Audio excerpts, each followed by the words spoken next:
Yo'qada yurib seni ko'rdim, ko'zlarim to'xtab yurak urdim. Bir lahzada hammasi o'zgardi, sen bilan go'yo vaqt to'xtadi. Behor nigohing meni serlab oldi, yuragim seni izlab qoldi. Bu qanday tuyg'u bilmadim men, bir ko'rishda sevib qoldim Seni ko'rdim, yuragim yonar, har bir nafasim sende boqar. Ko'zimda faqat sening izing, yo'qolma endi ey sevgim. Seni ko'rdim, tushimda ham bor, sen bilan rangli bu dunyo bahor. Bir bor kulgin yonimda qol, sensiz hayotim bo'lmas aslo. Seni ko'rdim, yuragim yonar, har bir nafasim sende boqar.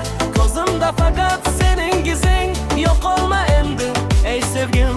Seni ko'rdim, tushimda ham bor, sen bilan rangli bu dunyo bahor. Bir bor kulgin yonimda qol, sensiz hayotim bo'lmas aslo.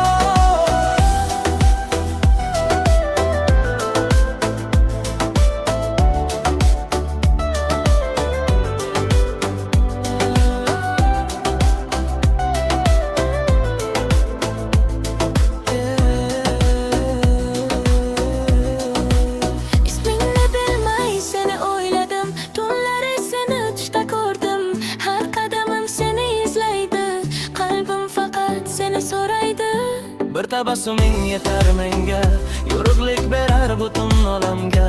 Kel yonimga, qo'limni tut, sevgi yo'limiz bo'lsin baxtli yo'l. Seni ko'rdim, yuragim yonar, har bir nafasim sende boqar. Ko'zimda faqat sening izing, yo'qolma endi ey sevgim. Seni ko'rdim.